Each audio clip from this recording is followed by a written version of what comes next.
Сегодня в Большом концертном зале вспоминают творчество Мусы Джалиля, легенды татарской поэзии. Здесь проходит финал международного фестиваля «Поэт и музыка». В песне зажег я огонь, исполняя сердце приказ и народа приказ. Друга лелеяла песня простая. Песня врага побеждала не раз.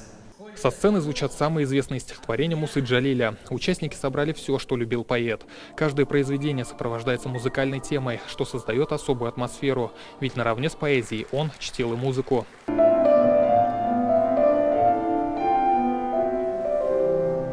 Когда ты слышишь тексты Мусы Джалиля, когда ты прикасаешься к вот этому бесценному экспонату его моабитским тетрадям, которые в себе содержат потрясающую историю, повторюсь, жизни незаурядного человека, человека-легенды, человека-героя, конечно, каждый из нас проходит что-то и проживает что-то свое.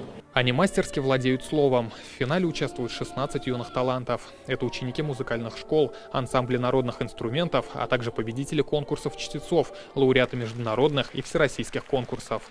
Todas las noticias son menos caros que la noticia de que lo espero y amo. Стихи звучат на русском, татарском и даже на испанском. Песню девушки перевела 16-летняя Ульяна Федоринина. В испанской поэзии тоже есть своя специфика. У них, допустим, нету рифмы, у них есть четкий ритм.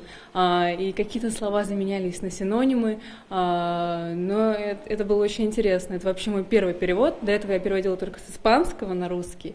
А это вот первый раз, когда я попробовала с русского на испанский. На большую сцену сегодня вышли и внучка, и правнуки поэта-героя. Почетным гостем торжества стала Чулпан Залилова. Поэзия и поэт живет тогда, когда его читают, видят, слушают, слушают музыку, слушают стихи.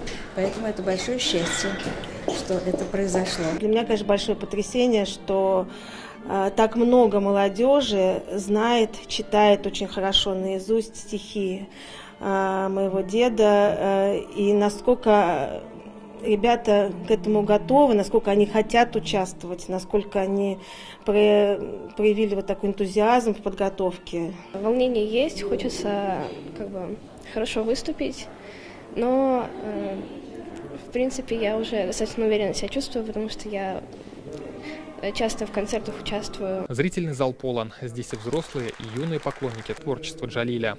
Гала-концерт фестиваля пройдет 23 февраля в Москве, откуда ушел на фронт, и там, где прожил последние годы жизни Муса Джалиль. Рамиль Галиуллин, Рамзиль Гарипов, ТНВ, Казань.